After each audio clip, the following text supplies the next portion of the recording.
Bonjour à toutes et tous, vous écoutez First Print, votre podcast comics préféré pour une nouvelle émission du format Back Issues. C'est la fameuse émission où deux connards sur un canapé se parlent des dernières bandes dessinées qu'ils ont lues. C'est le concept, hein, c'est novateur, c'est révolutionnaire, ça n'a jamais été fait nulle part ailleurs auparavant, jamais dans l'histoire du podcast sur la bande dessinée ou sur les comics, donc bienvenue. On est avec, évidemment, je ne suis pas tout seul, on est avec Corentin. L'autre connard. Voilà, c'est ça. Le méchant connard. Moi, je suis le gentil connard. Et mes trêves de dépréciation et d'insultes. Hein, nous sommes un podcast tout public. Nous allons vous parler de plusieurs titres sortis là en ce début d'année, peut-être un petit peu moins pour certains, puisque voilà, l'idée c'est pas forcément on essaie toujours de coller au maximum avec l'actualité, puisque c'est quand même le circuit comics, c'est quand même un circuit qui repose beaucoup sur la nouveauté. Donc, s'il y a des histoires à mettre en avant, c'est bien de le faire au moment, moins d'un mois après la sortie, parce que sinon c'est plus difficile parfois de les trouver. Mais comme dit, il y a aussi des histoires parfois sur lesquelles on est peut-être passé à côté, sur lesquelles on va pouvoir revenir parce qu'on en a envie, puisque de toute façon les comics c'est bien, il y a des chouettes histoires un petit peu partout. Hot takes. Voilà, les comics c'est bien. On est un peu là pour faire la mise en avant de cette bande dessinée là, puisque sinon s'il y a pas nous qui le faisons, il y a pas nous qui le faisons quoi. Donc c'est vrai que si on le fait pas, on l'a pas fait. On le fait pas, tu vois. Donc voilà, devant un tel pragmatisme, montrons-nous. Il y a aussi des ventes dans la longueur. Oui. Ça existe. Tout ne se fait pas sous les 3 premières semaines.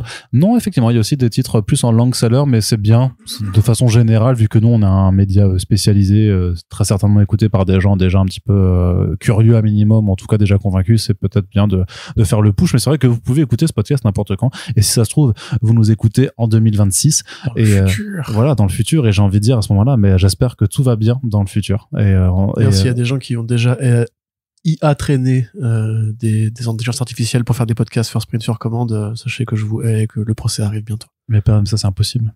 Non, c'est possible. Mais non, on est beaucoup trop imprévisible. T'as raison. C'est le rire, je pense que mon rire n'est pas codable en fait. Tout à fait. Ça fait péter, ça casserait l'IA à ce moment-là. Bon, alors qu'est-ce qu'on a aujourd'hui à chroniquer? Je vous l'ai dit, pas mal de sorties chez tous les éditeurs un petit peu près. Quelques éditeurs en tout cas. On va commencer du côté de Urban Comics avec du grand format Urban que toi, je sais, Corentin, tu apprécies bien, mais l'apprécieras-tu Je l'apprécierais-je. Tout à fait. Pardonnez mon fourchage de langue. T'as fait aussi un à petit peu près il y a 30 secondes. Tout à fait. Très mignon. Mais je fais ce que je veux en fait. Et c'est pour ça que ça, tu vois, une IA pourra jamais le générer. Exactement. Mes fautes de langage accumulées par la fatigue. Ça, c'est l'humanité. C'est ça. Se foirer, c'est humain. Tout à fait. Donc, le grand format Urban est-il à propos pour A Vicious Circle, le premier créateur owned de Matt Tomlin avec Lee Bermero, une histoire de voyage temporel entre deux agents que tout oppose et qui sont embrigadés, complètement enfermés dans une forme de cercle justement vicieux. Ça, c'est le titre de l'album en fait, où dès qu'ils butent quelqu'un en fait, ils se retrouvent téléportés à une autre époque. Ça, c'est donc le pitch. Et donc c'est le premier numéro. C'est du premier numéro de la série, mais du premier numéro, c'est vrai que le premier album ne va pas aller plus loin puisque Urban Comics a décidé de vraiment faire une adaptation de book comme c'est présenté en VO, c'est-à-dire que chaque single issue est transformé en album cartonné, sachant que les single issues en VO sont à $10 et que là l'album il est à 15€, donc dans un format cartonné. Voilà, donc dans un format franco-belge de toute façon, puisque le label Urban a toujours eu cette vocation de ne pas en fait se retrouver dans les rayons de comics. Alors, est-ce qu'on y gagne au change, mais surtout est-ce que l'histoire en vaut le coup COUP et COUT, soyons jeux de mots rigolos dans ce podcast. Quel talent. Corentin, est-ce que toi c'est quelque chose que tu as apprécié, ce préambule en fait qui t'expose vraiment la situation initiale avant de t'emmener vers quelques bouleversements en fin d'album, et qui permet surtout de voir que Lee Bermero effectivement a fait un gros travail sur le plan artistique pour partir de son style photoréaliste habituel pour aller vers plus de recherche, puisque à chaque fois qu'on va passer d'une époque à une autre, il va adapter son style, que ce soit dans le trait, dans la recherche de la mise en couleur aussi, dans l'ensemble, l'histoire de la bande dessinée américaine. Et tout à fait. Donc Corentin, je te laisse la parole, bien entendu, pour me dire ce que tu as pensé de tout cela. Et là, ce que je viens de te montrer, c'est des vrais morceaux de fruits de Rocketeer et de Hellboy. Oui. Eh oui, ça c'est beau. Il interrompt une scène de Rocketeer que trop bien. C'est un super clin d'œil. Même là, on voit un peu un petit côté Geoff Darrow, je trouve. C'est le Ouais, sort du contour. Et tout, même André Lima Aruro, je trouve. Oh oui aussi, ouais, tout à fait. Alors, est-ce que j'ai apprécié? Oui, j'ai apprécié. On pourra discuter du choix du format qui va probablement susciter le débat habituel. Oui, qui a déjà cristallisé pas mal de frustration et de débats. Voilà. Mais au global, moi, j'ai bien aimé. Après, je suis client du travail de Tom Lin en bande dessinée.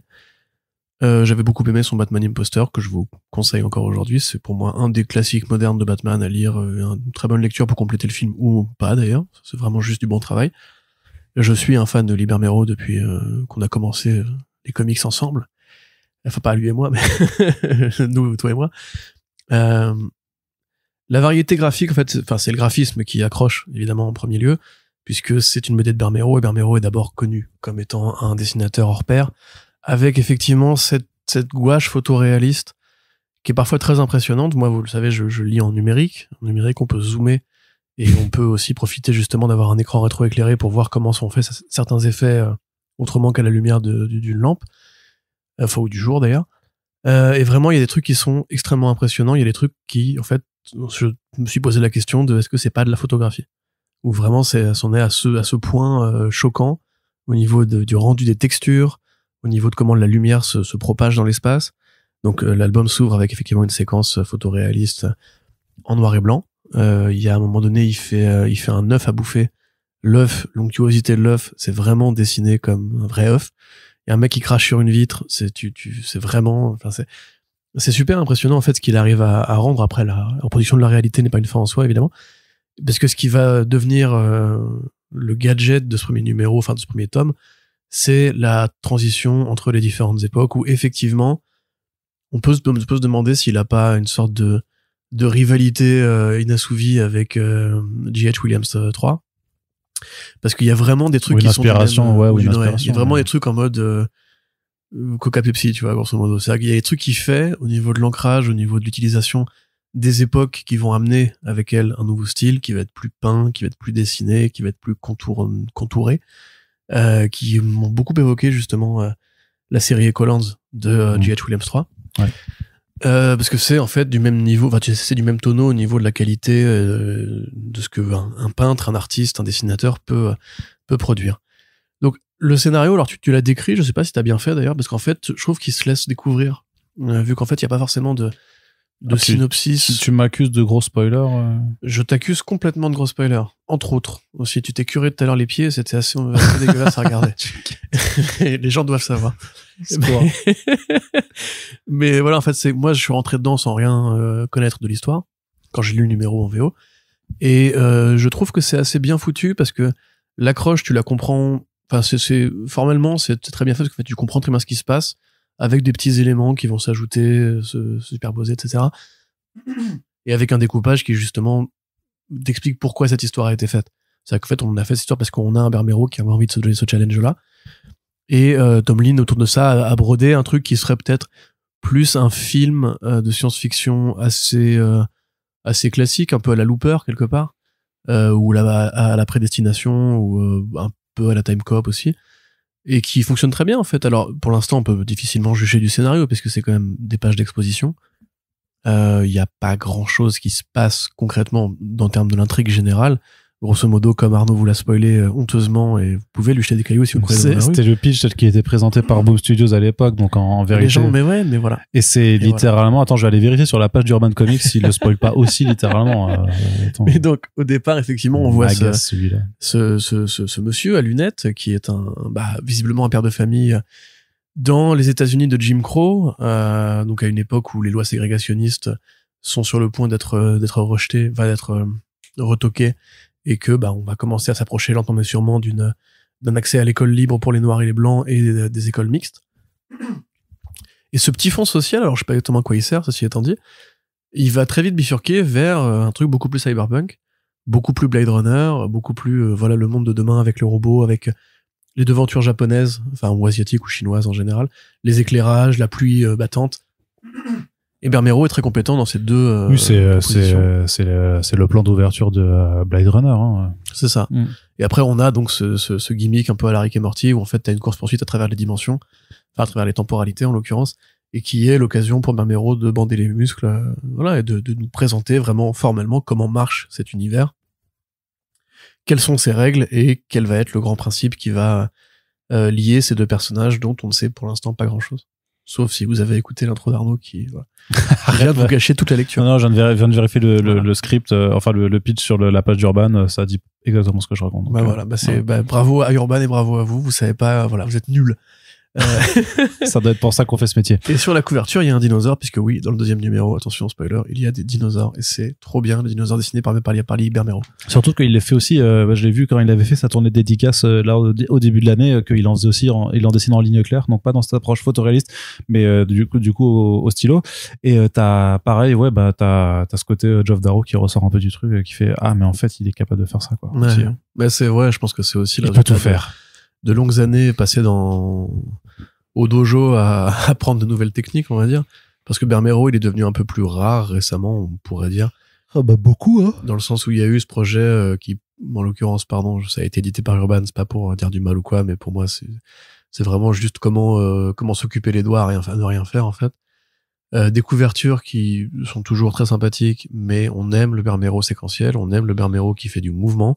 On regrette toujours que Bermero, qui avait fait un super album Batman Noël, qui pareil est un classique pour le coup et c'est pas discutable dans les Batman post année 2010, qui est intemporel, qui est génial, qui est le conte de Dickens, Christmas Carol, adapté à Batman et au Joker entre guillemets. Moi j'aurais aimé que le mec écrive davantage. C'est pour ça que dans le dernier front page je parlais de Suiciders et du fait que j'aimerais bien avoir une réédition de ce truc-là. Et à mon sens, là, il n'a pas besoin en fait d'écrire parce que justement Tom Ling et lui, dont on sait qu'ils sont devenus assez proches très vite parce qu'ils ont les mêmes passions, les mêmes goûts et qu'aussi je pense Tom Ling comprend l'intérêt d'avoir un artiste qui justement en fait peut faire un truc qui ressemble à un film et qui ressemble parfois même plus à une BD tellement justement il peut aller dans la réalité. Donc pour lui, il peut le traiter comme un vrai projet de cinéma qu'il aurait pu monter de son côté. Là, ça colle très bien justement avec un truc qui aurait pu être écrit par Bermero à mon sens. Et en soi, c'est un objet tout à fait intéressant. Maintenant, pour parler, tu veux donner ton avis peut-être, Arnaud ? Non, moi je kiffe. Moi je l'avais pris dès l'annonce du projet. Déjà, j'aime bien pour flexer inutilement de rappeler que Bermero avait officialisé pour la première fois qu'il faisait du Creator Round avec Pat Tomlin dans notre podcast quand on l'avait interviewé en 2021, je crois. Oui, tu avais eu l'exclusivité de l'annonce. C'est ça. Et pour le coup, étant comme toi grand fan de Lee Bermero depuis toujours, qu'est-ce que je veux dire, je m'étais rué sur la VO en fait, en tout cas sur les 2 premiers numéros parce que le 3e a pas mal de retard. En même temps, ça se fait pas en 3 jours un numéro comme ça. Ouais, j'imagine. Ouais, surtout que c'est des numéros, c'est plus de 20 pages, c'est du 40. Oui, 40 et quelques. T'as pas précisé que c'est effectivement, c'est la taille effectivement qu'on pourrait associer à un album franco-belge en moyenne et ça correspond assez bien au format Urban avec de très grandes pages. Un truc un peu plus carré aussi.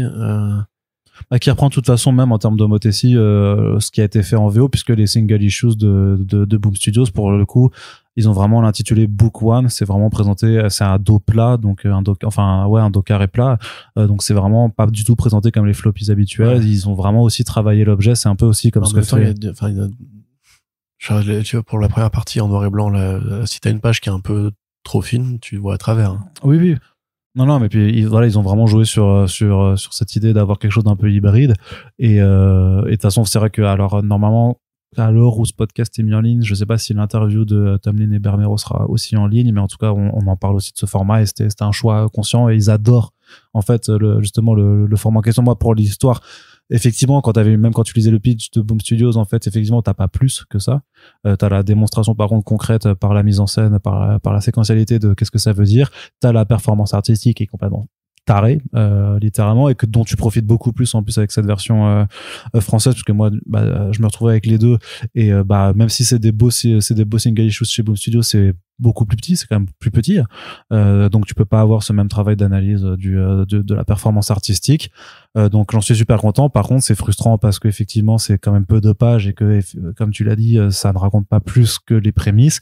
Le deuxième numéro, pour moi, on en reparlera forcément, mais en gros, on n'avance pas plus non plus dans l'intrigue du présent parce qu'on va beaucoup se concentrer sur le background des personnages. Donc à l'heure actuelle, on enregistre. Moi, je sais toujours pas au final où est-ce que ça va aller du tout, parce que le 3 est pas encore prêt de sortir.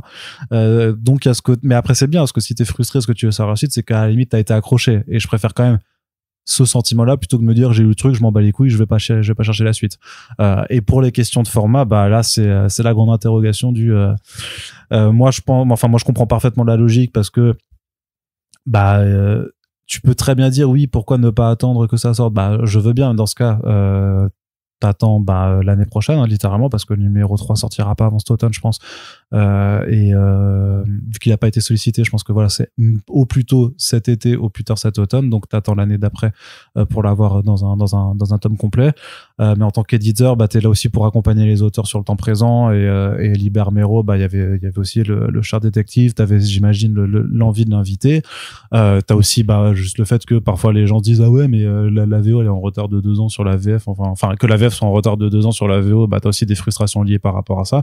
Donc après t'essaies de jongler. Forcément, quand tu fais un choix, tu contenteras pas les autres. Donc là c'est toujours difficile. Après moi il y a le truc sur est-ce que le fait de faire des albums donc de franco-belge, en tant que tel, littéralement, parce que là on est vraiment sur du 60 pages et quelques à 15 euros.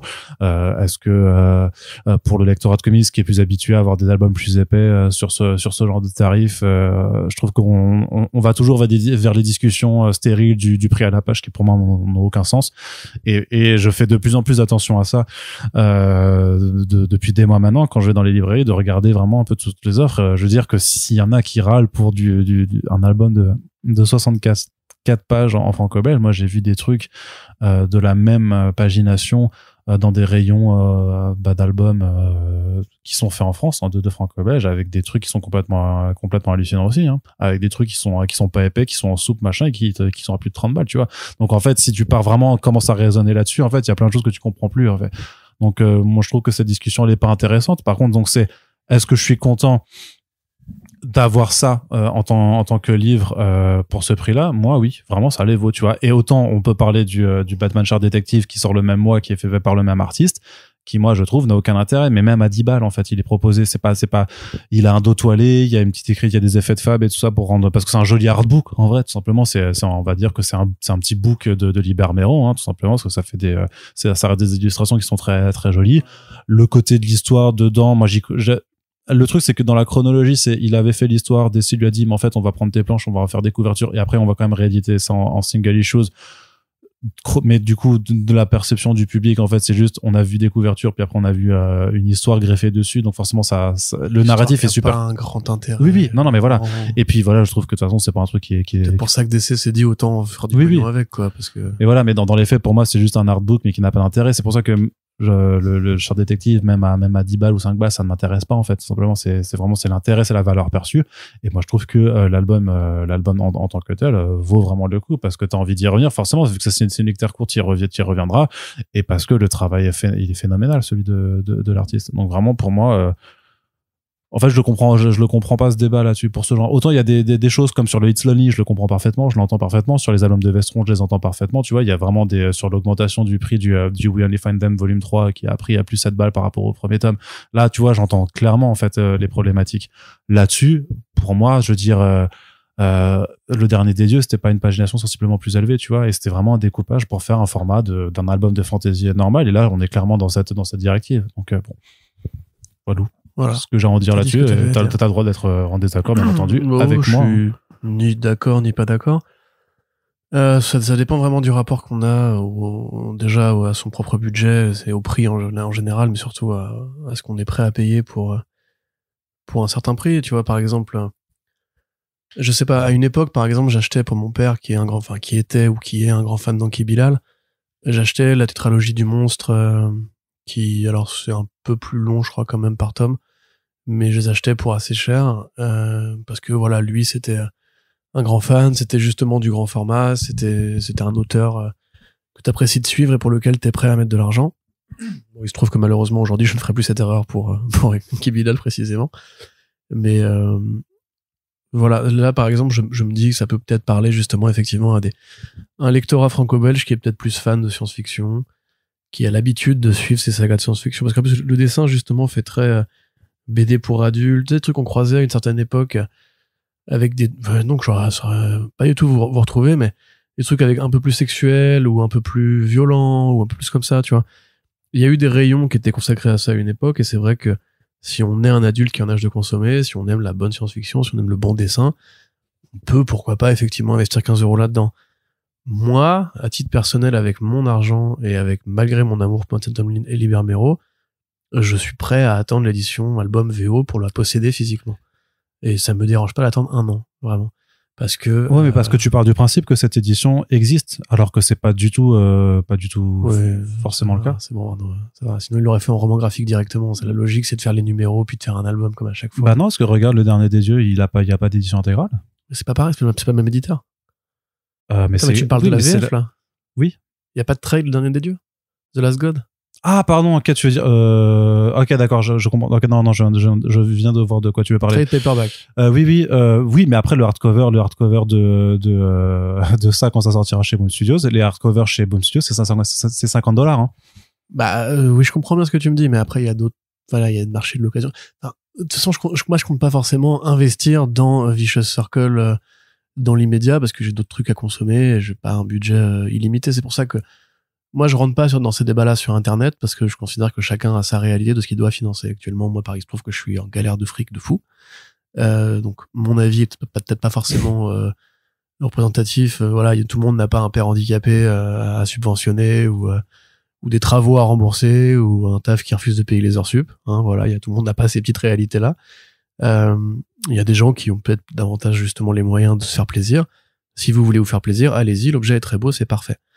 À titre personnel, probablement aussi parce que je n'aime pas le franco-belge, on va y revenir juste après. Ouais. Parce que j'ai pris cette habitude d'avoir un album qui me tient au moins une plombe dans les mains. Bah là, je ne m'y retrouve pas en termes de durée. À la limite, si les 3 étaient déjà dispo, je pourrais dire, ouais, ok, je craque, je fais 45 €, je les prends et je sais que je peux les lire d'affilée tous les 3. Mais là, prendre cet album-là, devoir attendre le suivant, ça va me faire chier. Parce que moi, je suis un lecteur de comics, et dans le comics, pour moi, il y a plus de 100 pages par album. Et je pourrais te dire ça, t'es un lecteur de comics, t'es aussi dans le mensuel, et dans ce cas, t'as des chapitres de 20 pages. Là, c'est différent, c'est que tu surcompenses en lisant beaucoup de chapitres de 20 pages le même jour quand ça sort, et voilà. Mais remarque, c'est différent, parce que tu vois, par exemple, on n'a pas fait de podcast sur les One Bad Day. Moi, le Riddler Year One, il dure moins de 100 pages, je vous conseille de l'acheter. Pour moi, c'est un investissement qui est tout à fait, pour cette même raison, justement, que c'est une lecture qui est beaucoup plus lente, qui est beaucoup plus complète, parce c'est un récit complet aussi en un tome, quoi. Là, pour son prix, et malgré le fait qu'il dure moins de 100 pages, pour moi, c'est carré. La proposition est carrée, j'y vais. Ça fait sens dans ma tête. Là, un peu moins, parce que comme toi, je suis frustré par la fin de cette première partie. Je me vois pas attendre 6 mois pour choper le Alors, tome 2. pour le tome 2, c'est 2 mois, parce qu'il sort en mars, donc il arrive tout bientôt. Par contre, effectivement, il y aura un délai plus important pour le tome 3, qui sera complètement dépendant de la sortie en VO. Alors, je sais pas s'ils arriveront à se coordonner pour avoir les fichiers le plus rapidement possible, et pour je pense que c'est pas comme, enfin, Bermero, Urban, ils sont quand même assez proches. Non, mais c'est Boom. Après, c'est l'éditeur qui décide aussi, hein. Là, c'est pas Libermo qui envoie le numéro à même Urban pour du Creator. Bah non, mais il y a des agents qui sont là pour ça quand même. Ouais, mais les agents, enfin, quand tu connais directement l'artiste, que tu l'invites à un festival. C'est juste que même quand ils sont en créateur, owned, les auteurs ont des agents qui bossent pour les maisons d'édition, et tu peux pas faire de passe droit comme ça, en fait. Donc, ils seront quand même dépendants de l'agent qui gère les droits internationaux. Tu sais, c'est des trucs avec, du coup, moi, je connais un petit peu, mais c'est très basique, mais il y a des serveurs sur lesquels tu déposes les fichiers qui sont accessibles après, t'envoies, tu sais, avec des trucs sécurisés. Même s'ils retiennent les droits, ça veut pas dire que sur le publishing, de toute façon, ils ont envie de faire ça non plus, tu vois. C'est pas eux qui ont envie de gérer l'envoi des fichiers originaux aux éditeurs et à l'international, tu vois. Step by Bloody Step, comment ça s'appelle, Saison de sang. Ouais. Ça a pu déjà, même comment ça s'appelle. Ah, il y avait un Brubaker Phillips qui était tombé genre vraiment très très proche de la sortie américaine. Reckless? C'était pas Reckless. Non, c'était pas Reckless. Ça devait être un truc plus récent.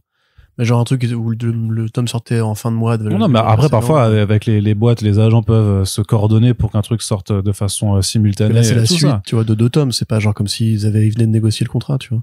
Non, bref. Voilà. C'est pas très bavard en plus comme BD. Non, à traduire, non, ça te prend Une après-midi. Oui, non, clairement, ça prend une après-midi. En tout cas, voilà, moi, je suis peut-être pas la meilleure personne pour avoir ce débat sur les prix. Mais à titre individuel, moi, c'est vraiment plus la brièveté de l'album qui me pose problème. Ouais. Après, bah, je te dis, moi, ça m'avait pas empêché, en connaissant la brièveté, de le prendre déjà en single issues aussi, quoi, dans le format, alors que c'est un format moins bon. Le papier, il est... Alors, certes, il y a un dos plat, mais le papier non plus est pas incroyable, et c'est un truc qui te dure pas dans le temps, parce que c'est quand même vachement fragile, quoi.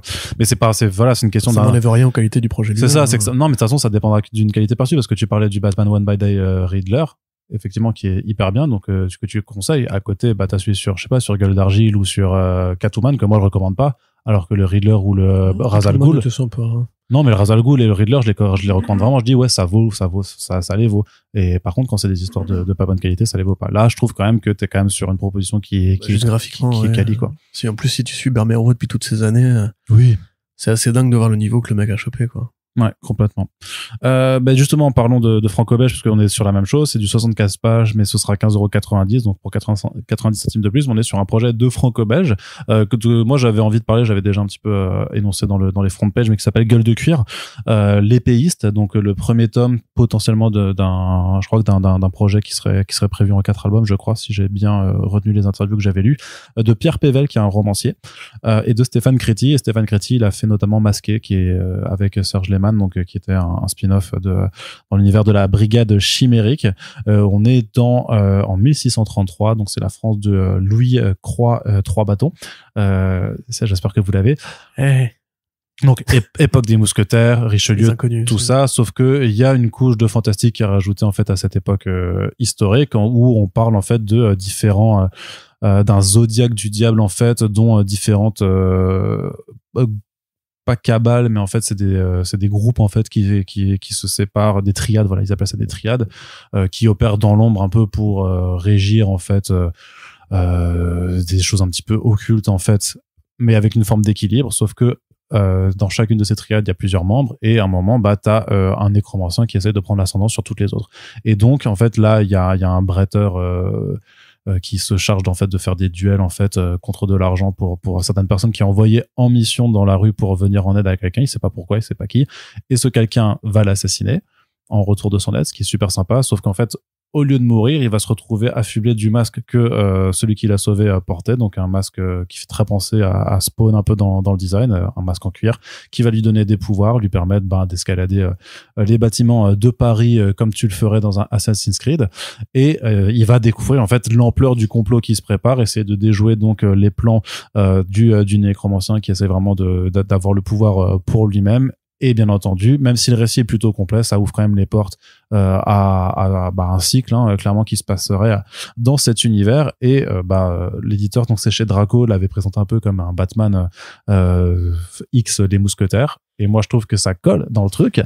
Et donc c'est pour ça que moi, j'ai voulu en parler, puisque je trouve que pareil, mais j'ai la même frustration que pour Vicious Circle, c'est qu'effectivement dans le format de franco-belge, c'est très court à lire, c'est aussi des albums effectivement une demi-heure montre en main, tu les as lus et tu restes un peu sur ta faim quand t'as envie d'en avoir plus, même si voilà, si t'as des pages un peu de texte pour ajouter un peu plus d'éléments dans le lore, ça reste toujours assez frustrant en tant que tel.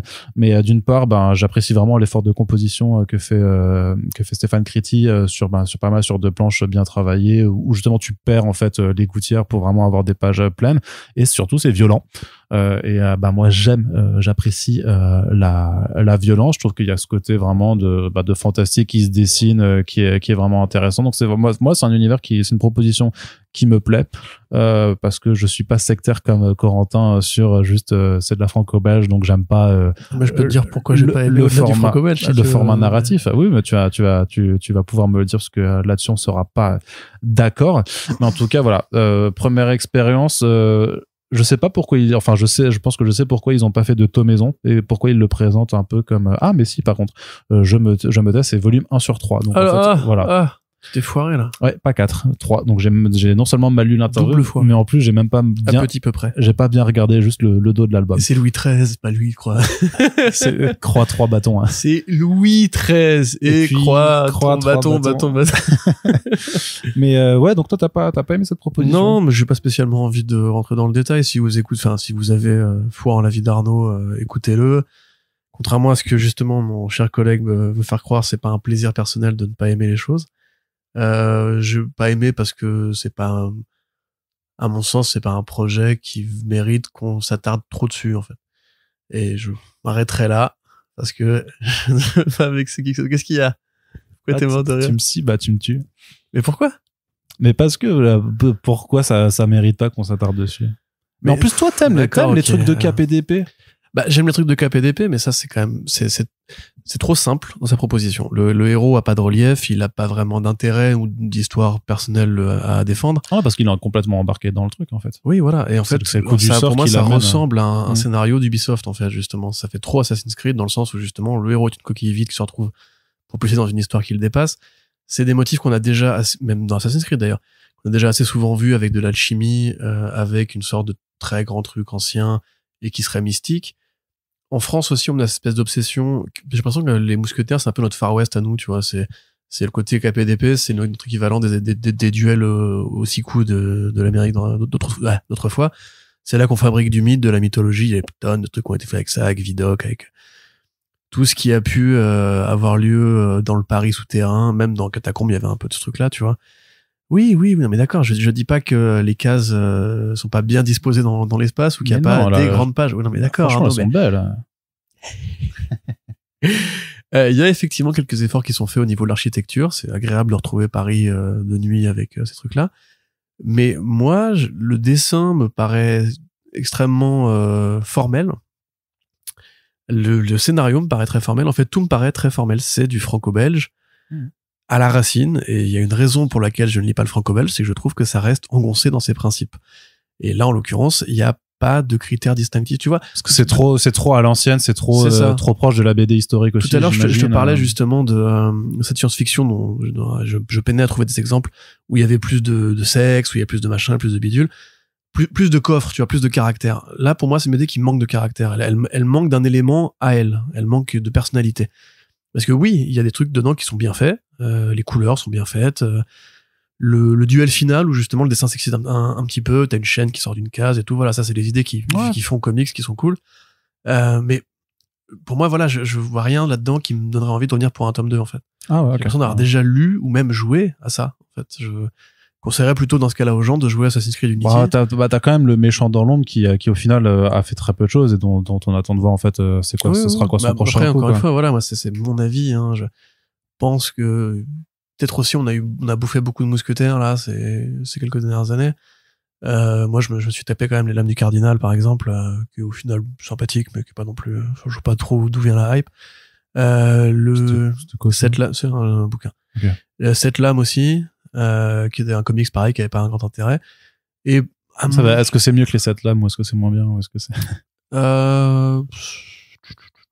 les 7 lames c'est plus long. Il faudrait que je la série complète pour te dire parce que là je sais pas trop. Mais si c'est plus long et que c'est pas bon, c'est pas forcément tu parles. C'est beau quand tu parles. Si c'est plus long et que c'est pas bon. Bah oui. Tu vois. Voilà. Je préfère manger, tu vois, c'est parti. Un petit canapé avec, je sais pas, une tapenade de légumes avec plein de saveurs, mais effectivement que tu manges en nuit bouchée plutôt que de taper un gros plat de pâtes au ketchup, fait pas bon quoi, tu vois. À moins t'as plus faim après quoi. Du coup quand t'as fini ta tapenade après tu te dis, en l'occurrence ça pour moi c'est pas une tapenade incroyable. Hein. C'est une tapenade, t'es en mode oui bon t'as essayé de faire un truc c'est cool mais déjà j'ai encore faim et ensuite je suis pas sûr d'avoir encore envie de cette tapenade tu vois. Mais vraiment moi je veux pas qu'on s'attarde 40 ans dessus, c'est écoutez Arnaud si ça vous intéresse ou voilà, enfin c'est pas grave. Hein. Non, effectivement, parce que de toute façon il y a d'autres albums sur lesquels on va pas être d'accord dans la suite de cette émission parce qu'effectivement ça c'est lui, il prend des albums qu'il sait que je vais pas aimer pour me mettre dans la sauce et me faire passer pour un enfoiré. Non parce que non par contre j'étais vraiment ça a rien à voir avec Batman. Hein. Enfin pardon, justicier urbain de nuit, Batman n'a pas inventé le concept pour commencer et ensuite il est pas riche, il est pas héritier, il a pas des gadgets, il a pas une bagnole à lui. Il a le masque de Spawn, il se balade sur les toits d'une ville la nuit. Comme tous les super-héros. La nuit. Comme tous les super-héros, se baladent sur des toits. Spider-Man fait pas ça. Spider-Man se balade pas sur les toits. Pas de nuit. Mais pourquoi pas de nuit? Il se balade de nuit aussi, Spider-Man. Mais beaucoup moins, c'est beaucoup moins dans son, Spider-Man, c'est un héros solaire, c'est un héros du quotidien. Tu vois ce que je veux dire? Bien sûr qu'il agit la nuit, mais il est pas obligé. C'est le truc, mais parce que t'as le côté fantastique aussi, t'as le côté t'as une imagerie qui peut évoquer, mais après, je te dis, c'est le discours. C'est leur discours marketing, machin. C'est pour ça que moi, j'ai fait, pourquoi pas, regardons. Et je trouve que il y a quand même une ambiance et quelque chose qui mérite, à mon avis, que des lecteurs de comics qui aiment les super-héros puissent s'y intéresser. Pour moi, il y aurait plus d'intérêt parce que Assassin's Creed-like. Oui, non, et un Vidoc-like. Ouais, plus Vidoc que Assassin's Creed quand même pour le côté fantastique, et puis quand même parce que c'est un dessinateur qui a déjà fait du super-héros à la française avec Serge Lehmann, donc ça m'intéresse de voir quels autres genres de projets en fait ils peuvent aboutir. Oui, c'est moins bien que l'univers de Lehmann. Est-ce que ça peut intéresser quand même? Je pense que des gens qui aiment les comics de super-héros peuvent y jeter un œil dans toute la production qui existe en franco-belge. C'est pas non plus comme si d'un coup je faisais du forcing sur vas-y je vais mettre plus de franco-belge, faut en mettre quoi. Bah faut trouver un autre collègue pour ça. Oui, non, c'est ça. Et en plus quand j'en ai en général, de toute façon c'est plus pour faire des super friends du coup en parler que forcément te dire direct. Mais pour le coup j'étais vraiment persuadé que ça pourrait te plaire. Voilà. Bah non. Et voilà. Je peux me tromper. Mais je veux bien faire un podcast avec Mathieu Bonhomme par contre. Oui, mais ça, il y a un mec de chez Dargo qui est censé me mettre en contact avec lui depuis 2 ans. Donc, voilà. Si tu nous écoutes. Ensuite, Corentin, Doctor Strange, Fall Sunrise. Là, voilà, on est dans le pur comics, dans le pur super-héros. C'est sorti chez Panini Comics. C'est un grand format avec un dos toilé qu'il est tout joli. C'est sorti, donc c'est une mini-série en 4 numéros qui est entièrement écrite et illustrée par Trad Moore. Génie. Aucun lien. Génie du dessin avec qui on avait déjà pu kiffer de ouf il y a quelques années son Silver Surfer Black, son New World, hélas toujours inédit en France. C'est pas faute d'avoir cherché à l'éditer son New World. Le truc d'Alej Scott. Ouais, avec Alej Scott, qui est trop bien, qui est pareil, une proposition graphique incroyable. Donc maintenant que c'est Panini qui a le plus publié de Tradmoor pour l'instant, j'espère qu'ils pourraient se lancer dans leur offre indé. C'est eux qui ont Luther Strode aussi. Ah non, c'est vrai que Luther Strode c'était chez Delcourt. Oui, ou Glenna, je sais plus. Bon. Mais bref, c'est vrai qu'il y a des Luther Strode, mais Luther Strode c'est vieux, c'est ses travaux plus anciens, mais c'est vrai que c'est chouette aussi. Donc, par contre, qu'est-ce que je voulais dire? Oui, donc une mini-série d'auteurs. Là, c'est vraiment on laisse Tradmoor s'emparer de Doctor Strange. Pour une histoire que Corentin va essayer de nous expliquer, parce que moi c'est au-delà de mes capacités intellectuelles, parce que. Mais t'as compris au moins ce que tu disais ou... Oui. Ouais. Donc tu comptes, enfin tu vois quelle est l'histoire. Oui. Ok. Mais je l'ai lu, je l'avais lu plus en amont de toi, donc elle est plus fraîche à mon avis quand même de ton côté. C'est pour ça. Le lâche. Oui, complètement. Non, mais il faut reconnaître, parce qu'on en parlera, que le scénario t'y revient plusieurs fois parce que c'est très perché, c'est très fouillis, et même je me rappelle c'est inaccessible. Voilà, pour toi c'est même inaccessible, mais même toi tu m'as dit, parce que t'as fait une critique écrite et tout, sur laquelle on a eu des vrais soucis. Le souci c'est que je savais pas quoi dire parce que je comprenais pas l'histoire. Voilà. Et bon, je pense pas être un total crétin. Je suis con, ça y a pas de souci, mais généralement une histoire de super-héros ça va, je peux comprendre de quoi on me parle. Bon, au global, avec un peu plus de digestion et le fait d'avoir couché ça sur papier, je pense un peu mieux comprendre le projet.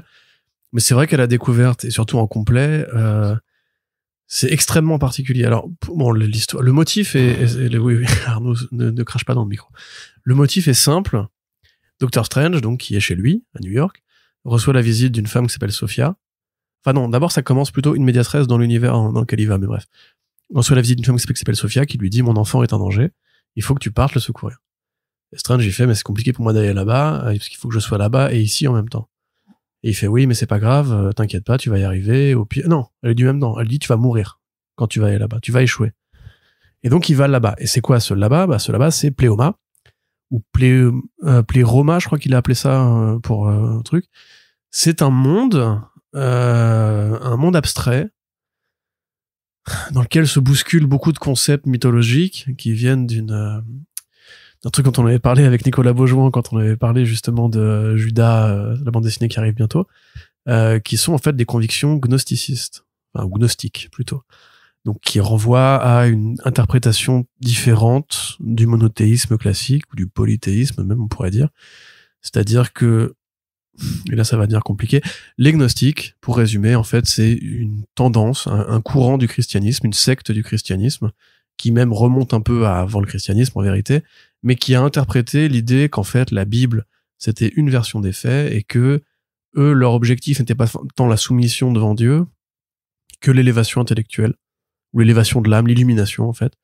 Et pour ça ils ont en fait construit un panthéon très particulier qui renvoie à plein d'autres traditions plus anciennes. Et en fait ce panthéon est mis à l'escient dans Doctor Strange Fall Sunrise. Vous avez Bitos notamment qui est en fait le vrai Dieu fondateur et immatériel qui a tout créé, et particulièrement l'abstraction. Et après, en fait, il a eu sa fille Sophia, qui était donc une fille qui était censée enfanter avec une autre créature masculine. Elle a enfanté seule, et donc le dieu qui est né de cette association, entre guillemets, de cette immaculée conception, c'était plus ou moins Yahvé, Jéhovah. Et en fait, donc, c'est quelque part dans la version gnostique des faits, il y avait quelque chose qui a plus à voir avec Lucifer qu'avec le dieu protecteur des humains. Parce qu'en fait, le monde matériel, qui est donc notre monde à nous, et qui est défendu dans la Bible, en fait, on t'explique bien dans la Bible, il y a pas de monde immatériel dans la Bible. Tout est matériel, en fait, même le jardin d'Éden, c'est matériel. Ouais. Et il y a un enfer, il y a un paradis, c'est des endroits. Selon les gnostiques, en fait, c'est faux. En fait, il y a un monde immatériel auquel on peut accéder via l'illumination. Et donc, c'est dans ce monde-là, et précisément dans l'espèce de mont Olympe des entités gnostiques que va Doctor Strange. Et alors là, c'est là que ça devient vraiment, pour moi, indéchiffrable. C'est que quand il arrive, on t'explique qu'il y a un rituel qui est quasiment annuel, où en fait, le dieu fondateur massacre les premiers-nés. Ok. Oui, et c'est pour ça qu'elle lui demande de sauver son enfant. Exactement. Qui va vouloir en être. Donc les premiers-nés. Sur place, il rencontre une ange, une angesse, une angèle. Une ange. Il rencontre un ange, une ange, avec qui il va échapper à ce rituel par une technique qui ne sera jamais expliquée. Ils vont aller dans un endroit où il y a d'autres créatures qui sont sous la protection de l'ange en question. Ce ne sera jamais expliqué. Le récit est interrompu régulièrement par des espèces de petites fables de 2 pages qui ne sont pas expliquées. Et en fait, une fois qu'il arrive chez l'ange, on lui explique qu'en fait, il y a le monde des formes et il y a le monde des idées. Et qu'il faut que Strange comprenne qu'il a l'idée de l'épée et pas l'épée pour pouvoir affronter l'espèce de bourreau, l'exécuteur des hautes œuvres de Bitos qui pour sauver l'enfant en question et enfin c'est imbitable en fait. Il y a des moments où Strange il tape des monologues tout seul sans raison, il change de forme, on sait pas pourquoi, il parle d'amour, il parle de rédemption, il parle de souffrance que le monde lui a causé, voilà, il y a rien juste en arrière. Voilà, t'as encore avant ou encore après, je sais plus. Voilà, cette espèce de bandeau blanc qui arrive, qui ressemble à une sorte de quatrain, une sorte de sonnet poétique où il parle de qui il est, ce qu'il veut, ce qu'il fait, et tout ça est très abstrait, c'est que de l'abstrait. Et en fait, ça a vraiment aucune texture en termes de narratif. C'est-à-dire que c'est pas acte 1, acte 2, acte 3, c'est vraiment juste une longue fuite en avant dans le bordel, à tel point qu'à la fin, tu sais même pas pourquoi est-ce que Strange il a gagné, en fait. Parce que spoiler alert, évidemment, Strange ne meurt pas à la fin, hein, c'est pas ce genre d'histoire. Voilà, tu comprends rien en fait. Et accroché à un dessin qui déjà de base est plutôt abstrait, hein, parce que Tradmore lui c'est un mec qui dessine pas comme on dessine des comics traditionnels. La morphologie de ces personnages n'a pas de sens. Et quand il est dans un univers entièrement peuplé de créatures mystiques, d'environnements mystiques, de paysages mystiques, il peut faire ce qu'il veut. Et donc, il se fait plaisir. Et ce qui, du coup, va me permettre après de donner la parole à Arnaud pour qu'il nous parle du graphisme. Mais moi, j'ai vraiment eu du mal à lire cet album, parce que je suis fan d'expérience graphique, hein, évidemment, et celle-ci est exceptionnelle. Y a rien à dire là-dessus, c'est juste magnifique. Mais, il y a une histoire cachée quelque part. Le problème, c'est quand Tradmore, on lui pose la question en interview, il veut pas dire de quoi ça parle, il veut pas donner vraiment le sens profond de ce qu'il a voulu faire, il dit démerdez-vous, enfin, il dit plutôt avec enthousiasme, hein, il dit chacun fait ce qu'il veut de mon histoire. Il t'explique qu'il y a des références à Nietzsche, à Kierkegaard, et beaucoup d'autres philosophes, parce qu'en fait, on a un peu découvert qui était Tradmore avec cet album-là, parce que moi j'ai fait beaucoup de recherches pour essayer de biter un peu ce qui se passait. Et en vrai, c'est un mec qui est vraiment pas tout seul à l'intérieur. Il est à la lumière, mais pas à tous les étages. Tu vois, c'est justement à tous les étages, quoi. Mais voilà, c'est tout allumé en même temps. Exactement. Et donc, le gars, grosso modo, il lit énormément de philo, il regarde énormément de films, il joue à énormément de jeux vidéo, il lit énormément de bouquins, et en fait, il y a trop de trucs. Et donc, ça déborde. Et ça déborde au point que, du coup, ça fait une histoire qui est extrêmement particulière, extrêmement puissante à découvrir, parce que vraiment, tu voyages, pour le coup, et du coup, extrêmement imbitable. Donc, voilà, scénaristiquement, pour moi, c'est un 0. parce que, non, mais parce que, même si c'est agréable de faire des recherches et tout, très honnêtement, mais un 0, je veux dire, pas dans le sens où c'est mauvais, parce que c'est pas mauvais. Mais par contre, c'est pas accessible. Pour moi, c'est vraiment un truc que tu ne peux pas capter. Parce que il faut être dans le cerveau du mec qui l'a fait pour le capter, et malheureusement, c'est pas aussi facile que ça d'entrer dans le cerveau de quelqu'un. Ouais. Mais donc, tu vois, c'est peut-être là la limite de ta cérébralité, en fait, dans ton approche des œuvres, puisque justement, en fait, t'as pas besoin de tout comprendre pour te laisser porter. Et c'est ça qui fait non, mais après, j'ai pas détesté l'album, moi. Mais je dis pas que tu l'as pas détesté, mais je dis que tu vois que tu l'as vraiment ressenti, en fait, cette incompréhension ou ce manque de clarté comme quelque chose qui te freine, en fait, tu vois, quelque chose qui t'a heurté. Tout à fait. Alors que moi, au contraire, j'aime bien, en fait. Parfois, ne pas comprendre tout ce que je vois, rester, ne pas forcément avoir, parce que là, c'est vrai que quand tu regardes juste la conclusion, tu te dis, ah ouais, ça se finit comme ça, elle paraît super abscon, et elle t'oblige peut-être même à revenir sur ta lecture et essayer d'en voir, en fait, peut-être qu'est-ce que t'as compris. Après, dans l'essence, c'est quand même bon, il est dans un univers donc si tu dépouilles, parallèle, pour empêcher une prophétie, en tout cas pour intervenir dans des événements cycliques. C'est le chevalier valeureux qui va sauver la princesse, la fille de la reine, du méchant roi et tout. Avec dans différents environnements qui empruntent à la fois à des choses très psychédéliques, mais aussi à de la fantaisie, en fait, tout simplement, une fantaisie très mythologique, qui à la fois des créatures, on va dire, de fantaisie classique, mais aussi à quelque chose de plus, effectivement, du domaine du divin, en fait, une sorte de panthéon de créatures façon ange et démon. Métaphysique même.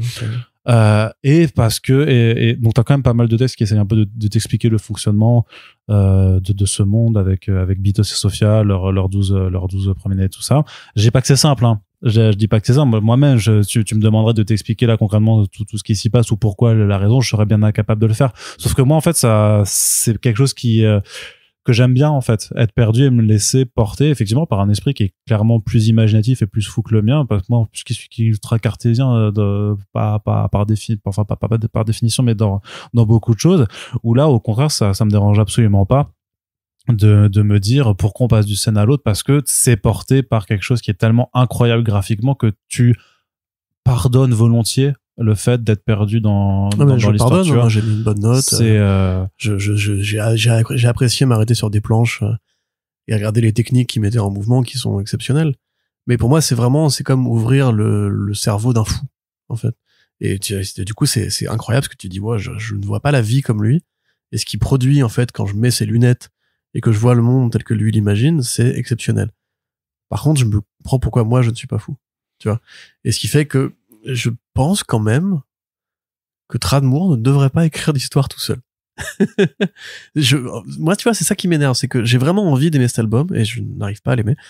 Vraiment envie, je le conseille. Je trouve que c'est vraiment, si vous aimez le dessin de comics, c'est une baffe comme on n'en fait plus, quoi. Il y a peu, en fait, de dessinateurs qui arrivent encore à nous faire douter de notre compréhension même de l'espace dans une page. Parce que là, tu vois, il y a une scène au début où Strange, il est à l'intersection d'un couloir et il te fait 2 points de perspective complètement impossibles, en fait, physiquement, et il te dessine Strange qui se découpe pour combattre sur ces 2 points. C'est pas possible de faire. C'est des trucs que tu ne vois pas, qui n'existent pas, en fait, dans le dessin traditionnel, parce qu'on te dit de pas faire ça, en fait. Et lui, il arrive à trouver une façon, avec ce que j'appelle pour moi l'onctuosité dans le corps de Strange, qui on dirait qu'il est fait en marshmallow, quoi, grosso modo, et avec des aplats de couleurs qui sont toujours unis pour lui. Donc c'est Heather Moore qui fait oui, Heather Moore qui est extraordinaire aussi. Donc qui est très bonne coloriste, qui donc est la compagne aussi de Trad dans la vie. Mais effectivement, l'association des deux, c'est ouf, quoi. Putain, dîner avec eux, ça doit être quelque chose. Oui, c'est clair. Ouais. Et même c'est aussi assez geek, comme histoire. Je veux dire, il y a des références, des emprunts stylistiques qui sont faits à la série des Castlevania, aux illustrations de Castlevania. Il y a des emprunts qui sont faits à From Software. Il y a plein d'emprunts qui sont faits un peu partout. Tiens, on y arrive là. Ouais, mais pareil, ça sert à rien, mais c'est magnifique. Tu vois, c'est des trucs qui sont assez charbés. Attends, moi je vais pas la retrouver, c'est pas grave. Mais donc voilà, il y a quand même une expérience graphique qui est juste du domaine du prodigieux. C'est pour ça que moi je le conseille. Mais en revanche, je vois tout ce qu'il a essayé de faire au niveau de l'écriture, et on va me répondre qu'effectivement c'est la bande dessinée, donc c'est pas grave si c'est juste dessiné et pas forcément compté. Mais au niveau narratif, il y a un truc qui m'empêche quand même de dire que c'est un chef-d'œuvre. Parce que c'est un chef-d'œuvre à moitié. Ouais. Le texte n'est pas un chef-d'œuvre, le texte est du domaine d'un auteur qui se fait un délire. Et ce délire n'est pas, pour moi, un truc qui a une portée universelle comme le dessin. Alors que le dessin, tu le montres à n'importe qui, tout le monde te dit, ok, c'est incroyable. Et vraiment, tous les commentaires de tous ces gens que j'ai lus me disent, c'est du LSD. Cette BD, c'est du LSD. C'est-à-dire que quand tu fais un voyage sous LSD, tu comprends pas ce que tu traverses forcément, mais tu sais que tu vis un truc exceptionnel et que tu verras des formes que t'as jamais vues avant. C'est ça. Et bah, peut-être qu'effectivement, il y a des gens qui seront plus réceptifs à ça que moi. Mais après, en même temps, j'en parle comme un truc négatif, alors qu'en vrai, j'aime bien, enfin, tu vois, c'est juste, il faut pour moi que Tramour soit plus canalisé. C'est là qu'un éditeur aurait dû dire, tu reviens un peu vers nous. Pas pour le graphisme, mais juste pour mettre des mots plus simples. Il y a vraiment des trucs qui sont opaques. Tu vois ce que je veux dire? Moi j'aime bien. Je sais pas, ouais. C'est le genre de non, mais parce que tu parles quand même de voyage exceptionnel, et puis c'est ça, d'expérience sous LSD, bah effectivement, t'es pas, je vais pas me répéter, mais parce que t'es pas obligé de tout comprendre en fait pour pas être charmé par le voyage, et effectivement là en plus pour le coup, quand tu vois chez Marvel ce qui se passe dans le mainstream, dans les séries les plus vendeuses, en tout cas celles qui sont le plus mises en avant, te dire que ça arrive avec l'histoire pareil, je trouve ça assez ouf. Et pour le coup, même d'un point de vue pur objet, donc c'est un format agrandi avec dos toilé, il est vendu 22 €. Et ben voilà, quand tu vois qu'à côté pour 19 t'as un 100% Marvel d'un Spider-Man vraiment éclataxe, là vraiment tout est gagnant en fait, parce que même si effectivement peut-être que le scénario est pas le plus simple à appréhender, c'est tellement hors norme, je veux dire, tu peux t'extasier juste il y a plusieurs doubles pages, en fait tu peux y passer 1 heure juste dessus à contempler le truc et à toujours pas comprendre en fait comment il l'a travaillé, parce que c'est une performance qui est complètement dingue en fait. Et je serais peut-être pas le meilleur pour convaincre ou pour décrire la puissance en fait de certains, mais même le dessin qui a été choisi pour faire les pages de garde et tout, ça synthétise juste en fait pourquoi ce bouquin c'est une lecture à faire en fait, c'est une expérience à vivre littéralement quoi. Et alors après on en ressortira en se disant est-ce que j'ai pas tout compris ou pas, ce qui me semble pas être forcément un truc bien grave, puisque justement un bouquin ça se relit en fait, et je pense que c'est un bouquin que t'as envie de relire en tout cas, ne serait-ce que pour reprendre les planches, et je sais que moi je le referai, tu vois, avec plaisir. En tout cas Corentin, on va continuer parce qu'on a encore pas mal de... Moi j'y touche plus à ça. Ah ouais? Ah non moi moi j'ai non mais j'ai lu 3 fois déjà. Oui, c'est pour ça. C'est toi parce que maintenant t'es assez associé à un souvenir douloureux d'écriture de papier, en fait, c'est pour ça que t'arrives pas à en retirer le positif. La faute à qui? J'avais dit que je voulais pas le faire. Hein. Ouais. Et il me dit, tu verras, débloque-toi. Mais pareil, pour moi, c'est avec genre un dictateur. Mais non, mais pour moi, c'est le bouquin qui est parfait pour toi. Mais il fallait le faire la critique dans ce cas-là. Hein. Mais non, mais parce que tu écris mieux que moi, donc il fallait que je te laisse l'honneur de faire ça. Qu'est-ce que je voulais dire?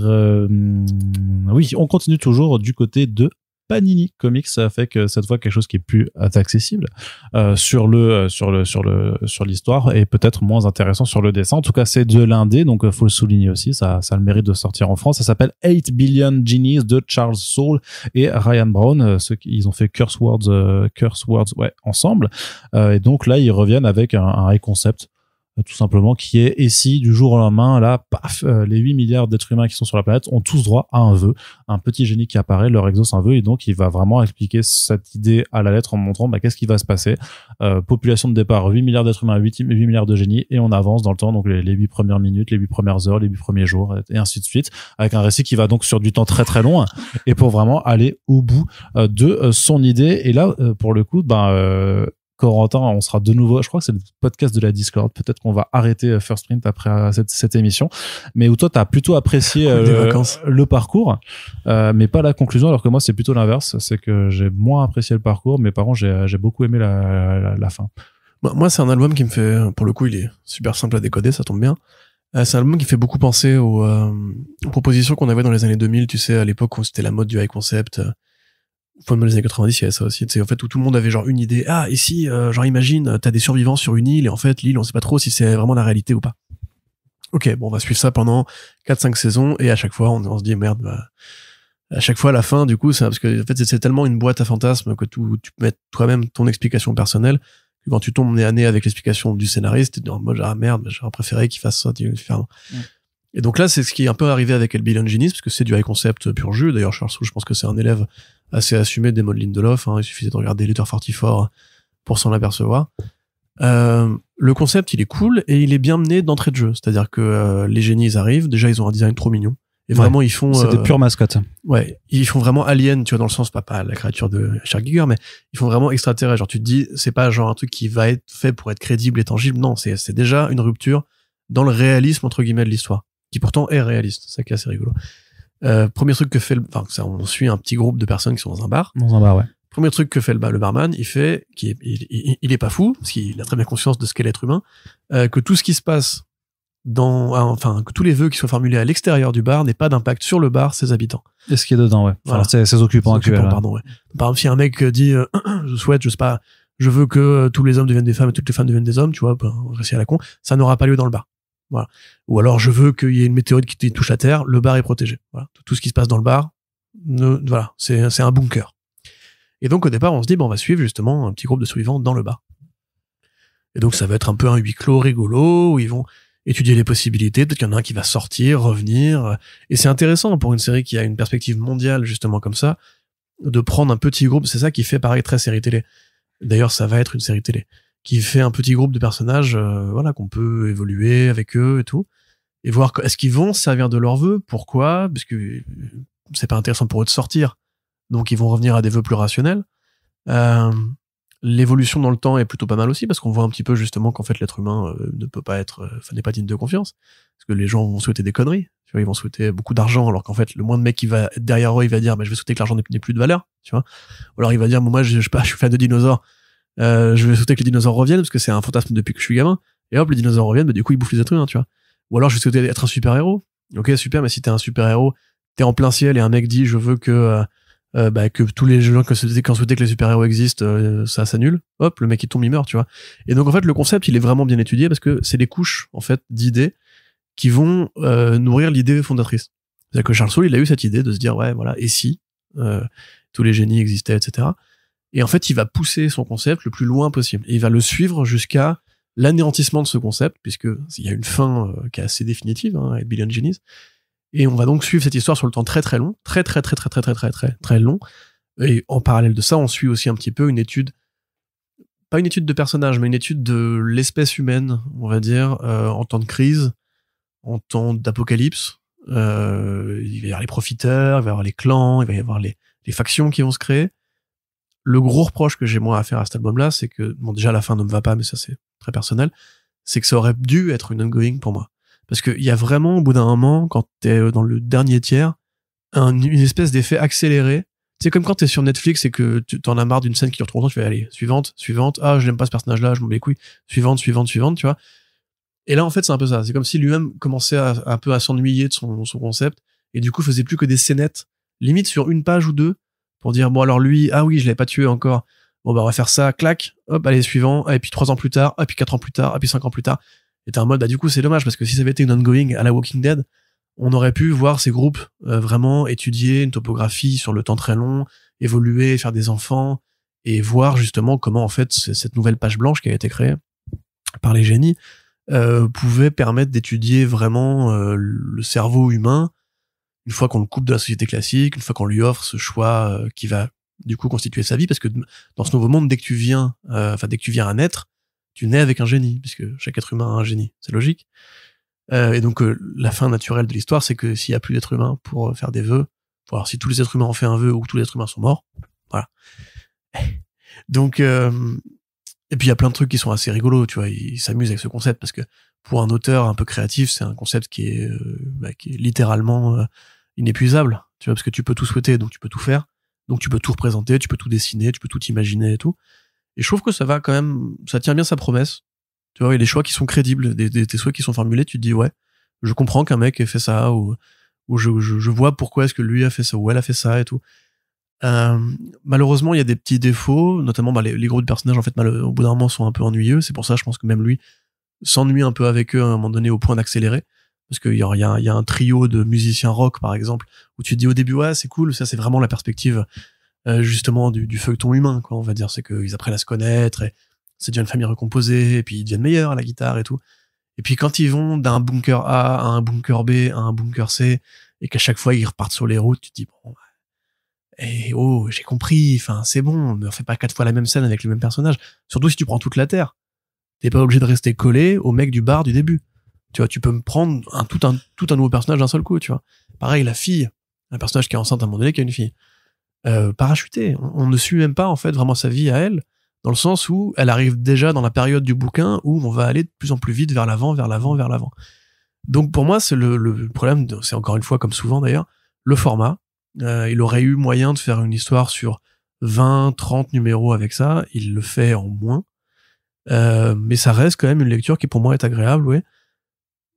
Parce qu'elle tient sur des petits concepts qui sont rigolos, tu vois, l'ouverture de chaque numéro avec la Terre qui prend des formes différentes, les conneries qu'il arrive à trouver, ou d'un coup la Lune ou le Soleil, je sais plus. Quelqu'un va imaginer qu'il a une sale gueule et qui fait la tronche, tu vois, mais qui a pu souhaiter ça, c'est complètement débile. L'espèce d'économie des souhaits qui va se mettre en place à un moment donné. Et c'est cette critique de l'esprit humain, en fait, parce que il y a un des méchants de l'album, en fait, c'est un mec qui a toujours proposé des trucs et tout le monde, parce qu'en fait, il est mauvais, et tout le monde lui a toujours dit, mais non, on va pas faire ce que tu veux faire. Et il a souhaité juste que les gens croient en lui. Et c'est horrible parce que tu vois, là c'est vraiment un truc que beaucoup de gens, justement, auraient vraiment souhaité, tu vois, tout ce truc de, bah ouais, mais en fait, je suis sûr que moi, je suis le main character. Je suis sûr que moi, je suis le winner. Et toute ma vie, bah, en fait, je me suis pas aperçu que c'était pas le cas. Du coup, je vais tricher. Et d'un coup, ça va être moi le daron, tu vois, ça va être moi le patron, ça va être moi qui vais commander et tout. Enfin, ça me fait penser à certaines personnes bien réelles. Mais voilà, puis autre petit reproche, je suis pas très fan du dessin malheureusement. Je trouve que les génies sont adorables, trop mignons, je veux la pluche, je veux le t-shirt et le pins. Mais les dessins des personnages humains manquent il y a trop de traits, trop peu de couleurs.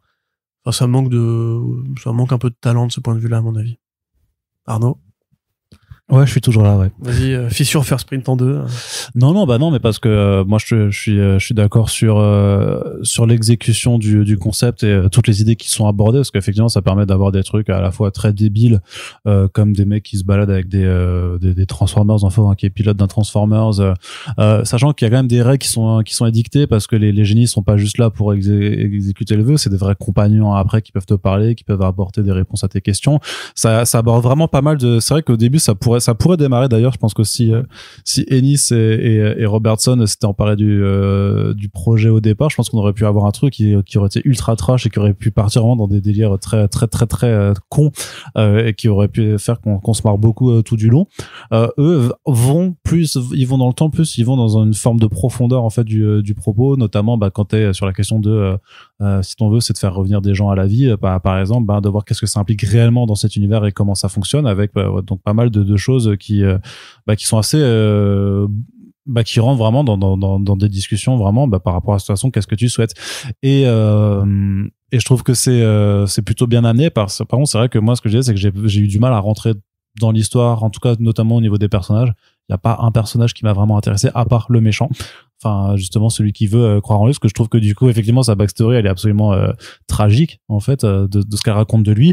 Et par contre je trouve que son design avec tous les petits génies qui flottent à côté de lui, parce que justement en croyant en lui en fait les autres acceptent de lui, parce que clairement il leur dit si la meilleure chose que tu peux me faire c'est me confier ton génie. Du coup il y a vraiment sa page de présentation avec plein de génies autour de lui, je trouve qu'elle est géniale, tu vois. Enfin je trouve vraiment en termes de concept visuel ça marche hyper bien, et effectivement le design des génies est hyper bien, c'est des mascottes, et je crois qu'il y a des gens déjà des gens qui en ont fait des peluches homemade et tout ça, et c'est très très cool. Par contre j'ai été vraiment très content de la conclusion en fait, de l'idée même de ce qu'elle évoque en fait, et parce que en gros on la spoilera pas, mais l'idée qu'a met Cherceau, c'est que voilà, si on a tous des souhaits, c'est parce qu'en fait il nous manque quelque chose, et en fait quel pourrait être le souhait ultime, ou qu'est-ce qui rendrait l'humanité meilleure en fait. Et je trouve que la solution elle est super, enfin elle peut paraître naïve, mais je pense qu'il touche quelque chose quoi, vraiment. Je pense qu'il touche quelque chose à ce qu'on est, à comment on est entre nous et comment on vit ensemble, et vraiment je trouve que c'est une lecture, du coup si tu peux vraiment la prendre comme franchement on va pas faire du développement personnel méco et tout ça, tu vois, mais il y a vraiment quelque chose à en ressortir en fait, quelque chose, un message qui est vraiment intéressant et qui permet à mon avis de tirer vers un meilleur en fait, même dans toi en fait, dans ton rapport aux autres. Donc là-dessus je trouve qu'elle est j'ai trouvé vachement maligne, parce qu'effectivement avec un tel concept, comment tu fais pour t'en relever, parce que enfin pour essayer d'y apporter une fin, tu vois. Et donc là-dessus, je trouve que c'est intéressant. Par contre, moi, je trouve que la lecture, il y a les personnages m'ont vraiment pas plus intéressé que ça. Le truc, en plus, son truc avec Jim Morrison, là, les Who, je m'en bats les couilles. C'est pas mes icônes, tu vois. Donc vraiment, le truc avec c'est plus les icônes de grand monde. Hein. Ouais, non, mais enfin, de notre âge en tout cas. Peut-être pour les gens de sa génération, si, mais c'est vrai que il y a des choix qui m'ont pas forcément marqué là-dessus. Je suis d'accord, par contre, que sur les pages vraiment, c'est 8 secondes, 8 heures et voir l'état du monde et tout ça, c'est mortel, parce qu'il y a plein d'idées visuelles qui sont vraiment bien. Ryan Brown, j'ai rien de particulier contre le dessin, mais c'est pas non plus quelque chose qui m'a forcément accroché, peut-être parce que justement ça va dans une forme de retenue malgré tout, alors que pourtant il y a plein d'idées complètement folles, mais j'ai l'impression que parfois c'est peut-être dans le dessin c'est moins extravagant par rapport à ce à quoi j'aurais pu m'attendre. Donc non, mais par contre lecture tout à fait correcte. Je comprends pourquoi ça a bien marché aux États-Unis, je comprends pourquoi des gens se sont penchés dessus pour une adaptation. Et là pareil, quand tu vois la longueur, le truc, je trouve que pour le coup à 26€ dans ce format-là, c'est une lecture honnête, quoi. Je trouve que ça le fait. Mais je suis pas d'accord avec la fin, par contre. Ouais, c'est ça, Bah, pour moi, c'est vraiment la fin, c'est pas gentil d'être méchant, les gars, aimons-nous les uns les autres et qu'on passe, c'est la fin Disney de merde, quoi. Enfin, ça me fait déjà énervé dans... Je l'entends sur la naïveté, mais je trouve que là, dans la façon dont c'est formulé, est-ce que ça sous-entend de pourquoi, en fait, on désire tous quelque chose, qu'on n'a pas et tout ça? On désire tous quelque chose parce qu'il y a des putins d'inégalités et qu'en fait, on y est pour rien et c'est pas nous le problème, en fait. Peut-être que le problème, c'est juste qu'on a foutu un truc pyramidal en place et que, enfin, tu vois, moi je comprends, il est mignon Charles Soule, mais par exemple, mettons que il y a un truc qui m'énerve. Oui, mais peut-être que ce système mis en place découle du fait qu'on n'est pas capable. Tout à fait. Tu vois, il y a une occasion manquée, par exemple. Tu vois, regarde, tu prends Love Everlasting. T'as des numéros où le but n'est pas de faire avancer l'intrigue principale, mais juste de prendre des situations isolées. Tu vois, voilà, où c'est juste un cas isolé de romance et il te fait des trucs super bien avec une histoire d'amour qui dure pendant un numéro qui est très belle, tu vois. Mais là, par exemple, pourquoi est-ce qu'il a pas fait ce truc-là anthologique en prenant juste une situation qui n'a rien à voir avec les protagonistes? De faire des morales, en fait, des petits comptes à morale comme des ça. Des morales ou des trucs plus sombres ou quoi, tu vois. Moi, j'aurais bien aimé avoir le point de vue, par exemple, de personnages qui sont en Afrique au milieu de gens qui se tirent dessus, qui ont rien à bouffer et à boire. Est-ce que eux, leur message aurait été aimons-nous les uns les autres, tu vois. Enfin, je sais pas si ça aurait été... à mon avis, c'est une solution qui nous va parce qu'on est un lectorat qui est habitué à l'idée qu'en fait, les problèmes sont plus faciles à régler. Mais si 8 milliards d'êtres humains ont un génie, à mon avis, ça va pas se résoudre juste avec des dinosaures et des rayons laser. C'est vrai que c'est sûrement très, très américain, effectivement. Voilà. D'ailleurs, l'histoire du personnage twist, entre guillemets, est vachement occidentalisée. Enfin, oui, c'est vrai, ça, oui. Et sûr. À mon avis, il y a un coup manqué, justement, sur la perspective mondiale du truc, ou sur la solution de fin, mais c'est le problème de tout. Après, il se risquera à parler de situations qu'il ne connaît absolument pas, tu vois. Bah, tu sais, il y a Damon Lindelof qui avait fait la série The Leftovers, et dans The Leftovers, on te dit pas ce qui s'est passé, pourquoi il y a 2% de l'humanité qui ont disparu. On te dit juste c'est arrivé, et ferme ta gueule. Et le but, c'est juste de suivre les humains, comment ils réagissent à ça. Pour moi, peut-être on a fait le tour du concept, du high concept, et qu'on peut, en fait, juste se dire, j'apprécie de ne pas savoir et de mettre mes explications dessus. Et là, on n'est pas obligé de solutionner. Bah, comme avec Fall Sunrise, alors. Tu apprécies de ne pas savoir. Oui, parce que c'est bien, mais alors, The Leftovers, c'est bien écrit, contrairement à... Oh là là. Enfin, c'est écrit, surtout. Non, mais je rigole. Mais franchement, je serais par contre très, très chaud pour interviewer Tradmore et lui poser tout un tas de questions sur le gnosticisme. Bref, terminons, Arnaud. Terminons avec... Mais c'est pas mal, Indiana Jones, quand même. Ouais, non, je veux pas terminer sur une mauvaise note, c'est quand même une bonne lecture. Très bien. Donc, une bonne lecture, vous l'aurez. Fall Sunrise, c'est beau. Voilà. Allez, soyons très positif. Et donc une bonne lecture qui est aussi belle, qui est très agréable à lire, et pour le coup encore plus abordable, on va dire, même dans son concept, c'est Arrowsmith. Ouais. Donc c'est pas sorti là en début d'année, je crois que le premier tome a été sorti à l'automne chez Delcourt, mais on avait dit dans un récent front page qu'on me reparle d'Arrowsmith de Kurt Busiek et Carlos Pacheco. Donc une relecture des événements de la Première Guerre mondiale, mais dans un univers en fait où notre monde aurait cohabité avec toutes les créatures de sorcellerie de fantasy qui existent, donc les trolls, les gobelins, les lutins, les fées, tout ça, les magiciens, et dans lequel en fait en plus de la révolution industrielle, il y aurait eu le développement de technologies de magie pour aider les États à développer leurs forces armées, donc dans une Europe qui s'entre-déchire comme dans la vraie vie après l'assassinat. Alors il est pas nommé, mais il est nommé non, ils disent pas Ferdinand, tu vois, ils disent pas là. Dans cette édition, je sais pas, mais dans l'édition VO, dans les paragraphes d'intro de chaque numéro, ils disent bien Franz Ferdinand, l'archiduc d'Autriche. Ok, mais parce que du coup, ils séparent notamment la France et l'Allemagne sont séparés en différents. Oui, c'est là où la Gaule, enfin Gallia Ouais. et la Prussia. C'est ça. Mais par contre, oui, dans les numéros VO, tu sais, t'as les petits paragraphes d'intro en fait. Non, je l'ai relu pour ce podcast, hein, je te rassure. Ouais, mais je pense qu'elle est pas présente en fait dans cette édition. Bah, en tout cas, bref, effectivement. Oui, parce que les pages d'intro sont pas réimprimées en fait. Tu vois, tu commences directement avec l'histoire en fait. T'as pas. Ça marche, ok. Bah, en fait, une fois qu'on strip, de toute façon, cette patine fantasy, ou enfin fantastique plutôt, en fait, c'est une BD militaire, enfin une BD historique. En fait, c'est une BD historique militaire, quoi. C'est juste qu'on rajoute ce truc-là en plus, comme on avait rajouté dans. Non, mais c'est-à-dire que alors bon, c'est vrai que l'imagerie là est plus Seconde Guerre mondiale, mais disons que le Zyklon B en fait là, ce serait une poudre, voilà, poudre d'alchimiste. Exactement. En gros, Voilà. tu vois. Et les bombardements qui ont massacré des villages entiers en Allemagne, ce serait des salamandres de feu, voilà, c'est ça. Qui font extrêmement peur d'ailleurs. Mais donc ouais, le concept en fait pour moi il est assez brillant parce qu'en fait il fait une allégorie sur le côté universel de ce qu'a été la Première Guerre mondiale, c'est-à-dire un traumatisme social collectif, en ramenant justement des concepts magiques pour dire que même dans ce monde-là en fait ça reste une expérience qui est pas agréable à vivre et qu'en fait on n'aurait pas pu faire autrement.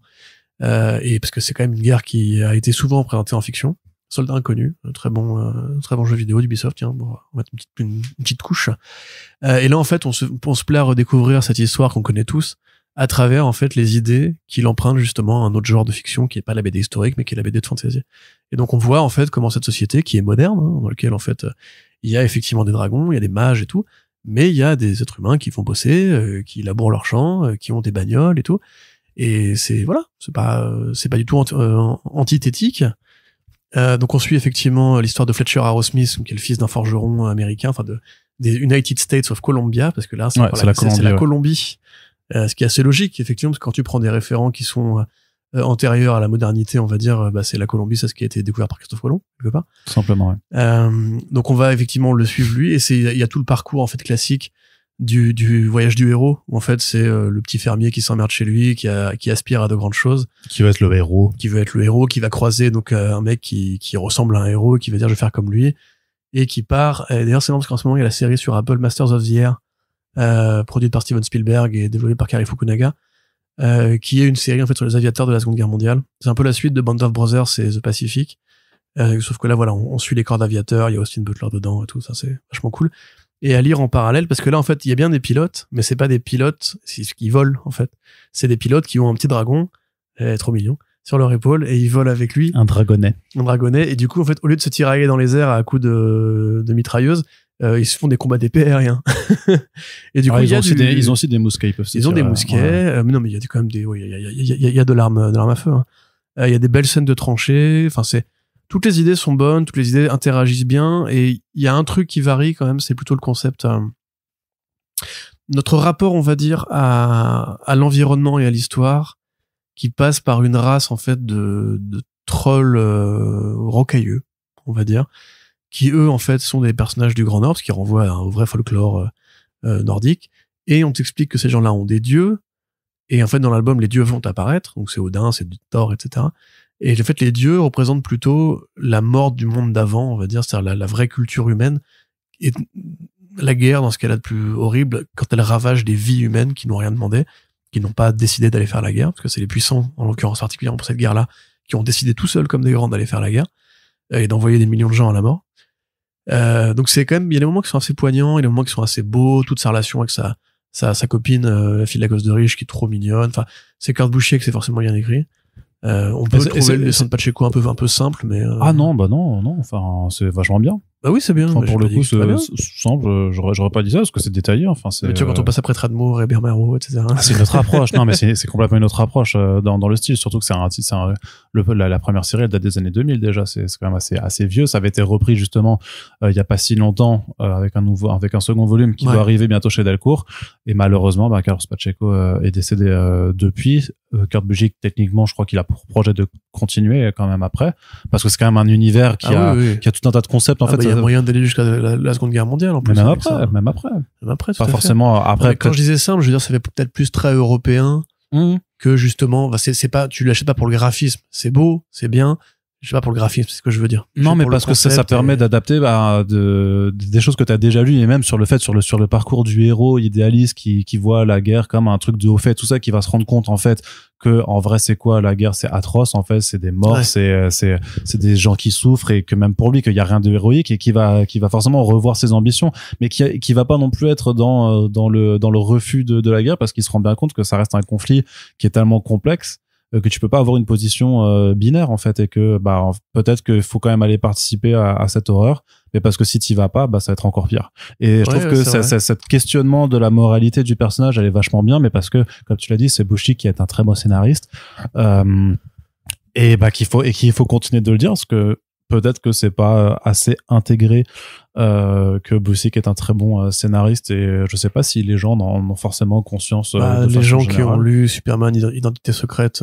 oui, et Marvel, c'est toujours, tu vois, c'est que c'est toujours que même dans. T'as raison, c'est vrai, en fait, il a fait des grands chefs-d'œuvre, mais que il a fait que ça, les gens il a pas fait de mauvaise BD. Les gens n'associent pas, en cherchant un peu, il a peut-être fait un mauvais truc au début de sa carrière, mais c'est vrai que c'est un très grand créateur.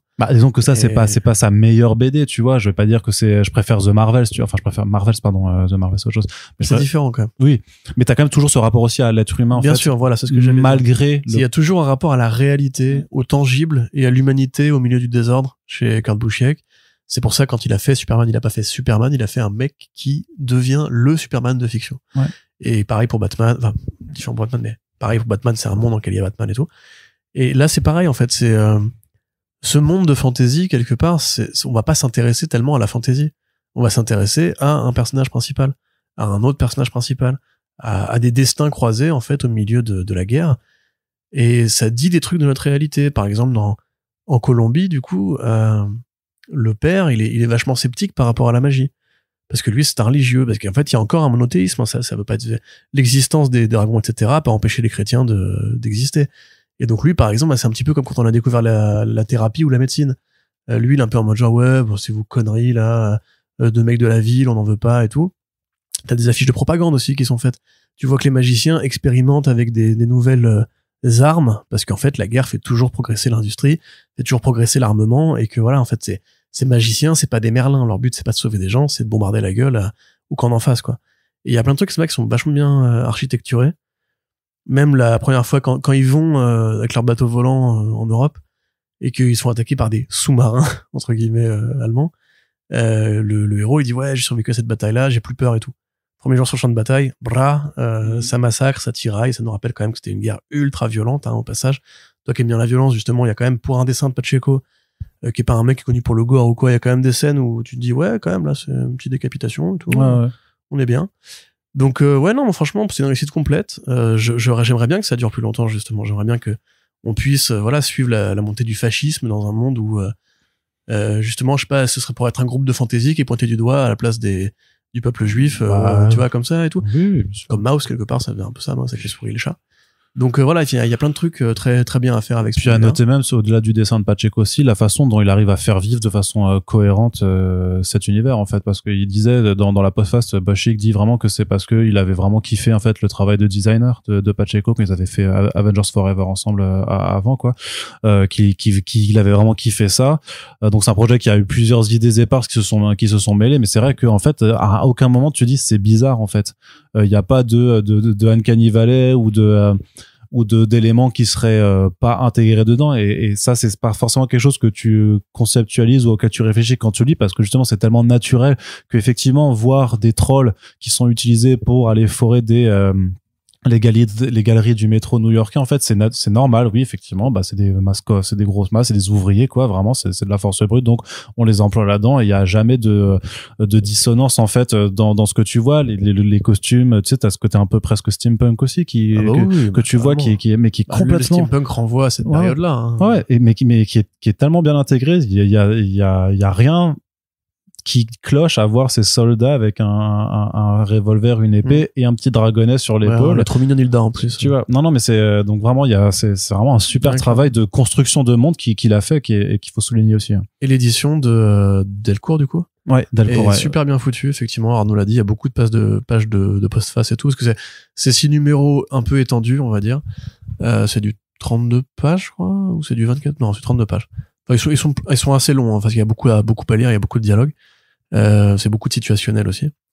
Et parce qu'on va étudier, ils sont dans un tel paysage, ils tchatchent beaucoup, puis ils passent à l'autre paysage, etc. Il y a beaucoup donc de pages de bonus, de pages de référence, et l'album il est assez épais même. Là pour le coup, si vous vous posez la question du rapport prix-page et compagnie, bon, il y en a largement à bouffer, et c'est un très bel accompagnement pour une série qui effectivement mérite d'être connue. Ouais, tout à fait. Et sachant que la dernière édition, c'était au début des années 2000 chez c'était les éditions USA qui avaient fait 2 tomes puis une intégrale entre 2004 et 2005. Donc ouais, il a fallu attendre presque 20 ans en fait pour que la série revienne. Et là, je pense que c'est un peu, ce sera l'édition en 2 tomes. Le deuxième arrive en avril. Ce sera un peu le must en attendant potentiellement une reprise en VO. Donc c'est 22,95€ aux éditions Delcourt et c'est recommandé dans tous les cas. Vous avez donc voilà la fin de ce Back Issues avec des avis divers et parfois conflictuels, mais l'important c'est simplement d'avoir de la discussion autour de BD. Je vous cache pas que on aimerait bien avoir plus d'interaction avec vous là-dessus, donc ce serait peut-être une idée parfois d'avoir ce genre de discussion, de les poursuivre peut-être sur du live, je sais pas, je dis ça comme ça, peut-être en direct sur Twitch ou YouTube. On en reparle très bientôt. Je ne dis bien entendu, quand je dis des choses comme ça dans le podcast, c'est pas pour rien, même si parfois il faut se montrer patient avant que ce genre de projet puisse se concrétiser. Mais en tous les cas, surtout, on espère que ça vous a plu. Il y a des liens pour commander les albums chez nos amis de Comic Zone si ça vous intéresse. Vous pouvez toujours passer par là. Ça permet de soutenir la boutique et le podcast. Et sinon, partagez sur les réseaux sociaux. Dites-nous ce que vous avez lu récemment en ce moment, ça nous intéresse, sur notre site. Et vous pouvez également nous soutenir via Tipeee. Merci à toutes et tous de nous avoir écoutés. Puis on se dit à très bientôt pour la suite de nos émissions. Ciao. Salut.